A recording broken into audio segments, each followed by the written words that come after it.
গরম গরম ধোয়া ওঠা ভাতের সাথে এই লোভনীয় রেসিপিটা একদমই পারফেক্ট। আর দেখে কিন্তু বোঝাই যাচ্ছে না যে আমি এটা পুঁই শাক দিয়ে রেসিপিটা করছি। আপনারা যারা পুঁই শাক খেতে পারেন না, এই প্রসেসিং এ রান্না করলে অনায়াসে 2 প্লেটে ভাত আপনারা খেয়ে ফেলতে পারবেন, এত পরিমাণের মজা। তো চলেন এই রেসিপিটা আমি কিভাবে বানালাম আপনাদের সাথে শেয়ার করা যাক। হ্যালো, আসসালামু আলাইকুম সবাইকে। আশা করছি আপনারা সকলেই ভালো আছেন। সকাল থেকে কিন্তু আমাদের এখানে প্রচুর পরিমাণ বৃষ্টি হচ্ছে, আর এই বৃষ্টির দিনে কি রেসিপি খাওয়া যায় এর জন্য ভাবলাম যে এই পুঁই শাক দিয়ে একটা ইউনিক রেসিপি ট্রাই করি। আর এদিকে দেখতে পাচ্ছেন কত সুন্দর সুন্দর পুঁই শাক পাতা, মানে এই পাতা দেখেই তো মন ভরে যাচ্ছে। আর আমার ফুলের বাগানের সাথেই কিন্তু এই জাংলাটা করছে আম্মু। আম্মু কিন্তু এগুলো সবজি গাছ লাগাইতে অনেক বেশি পছন্দ করে। আর দেখতে পাচ্ছেন কি সুন্দর সুন্দর হয়ে উঠছে পুঁইয়ের পাতাগুলা। তো এখান থেকে আমি বড় বড় সাইজের কয়েকটা পাতা ছিঁড়ে নিলাম। তখন রান্নাটা শুরু করে দেব। এখন রান্নাঘরে যাওয়া যাক। তো রান্নাঘরে চলে আসছি, আর এখন পুঁই পাতাগুলো সুন্দর করে কেটে নেব। তার আগে বলে রাখি, এগুলা হচ্ছে পুঁই পাতা রান্না করার মেন ইনগ্রেডিয়েন্টস।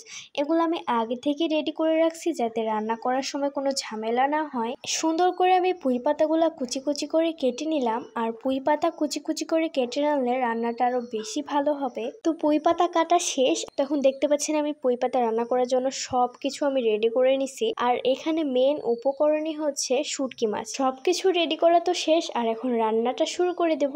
ফার্স্টে আমি এখানে একটা প্যান বসিয়ে দিলাম, আর প্যানটা গরম হওয়া পর্যন্ত ওয়েট করব। তো প্যানটা কিন্তু অনেক বেশি গরম হয়ে গেছে, আর এখন পরিমাণ মতো তেল ঢেলে দিলাম। আপনাদের মন চাইলে যতটুকু ইচ্ছা তেল দিতে পারেন। তো এখানে তেলটা বেশি গরম হয়ে গেছে, এখন পেঁয়াজ কুচি দিয়ে দিলাম, তারপরে শুকনা মরিচের কুচি দিয়ে দিলাম। আর একটু সময় নিয়ে সুন্দরভাবে পেঁয়াজগুলো নাড়তে হবে যতক্ষণ পর্যন্ত কালারফুল না হচ্ছে। পেঁয়াজের কালারটা কিন্তু হালকা হালকা চলে আসছে। আর এখন আমি লবণ দিয়ে দিলাম, একটুখানি হলুদের গুঁড়া, একটুখানি মরিচের গুঁড়া দিলাম। আমি মরিচের পরিমাণটা একটু কমই দিলাম, কারণ এখানে আমি শুকনো মরিচ কুচি দিয়েছি। আর শেষে একটু আদা রসুন জিরা বাটা অ্যাড করে দিলাম। তো এই মশলাগুলো সুন্দরভাবে কষিয়ে নিয়ে আমি গোটা গোটা রসুন দিয়ে দিলাম, সাথে আবার ছিলা রসুনও দিয়ে দিলাম। তো এটা নাড়তে নাড়তে যখন হালকা হালকা তেল উঠে আসবে, তখন আমি এর ভিতরে শুটকি মাছ দিয়ে দিলাম।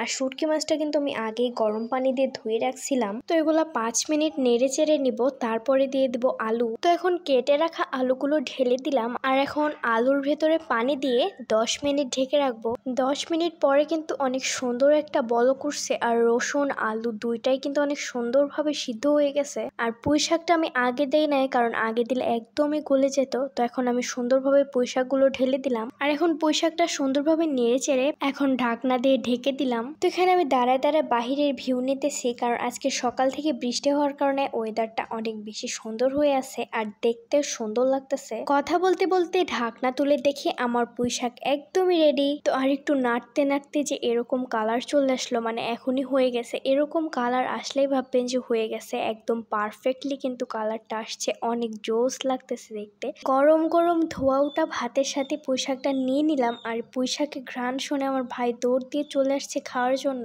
আর এইদিকে যে আমি খাওয়াই দিতেছি, আর ভাতের সাথে মাখানোর পরে গোটা গোটা রসুনের ফ্লেভার আর শুটকি মাছের ফ্লেভারটা জাস্ট ওয়াও লাগতেছে, অনেক বেশি টেস্ট ছিল। আমার ভাই খেয়ে বলতেছে অনেক বেশি মজা হয়েছে, তারপরে আমিও খেয়ে দেখলাম অনেক মজা হয়েছে। তো এভরিওয়ান, আজকের ভিডিওটা এখানেই শেষ করতেছি। আল্লাহ হাফেজ।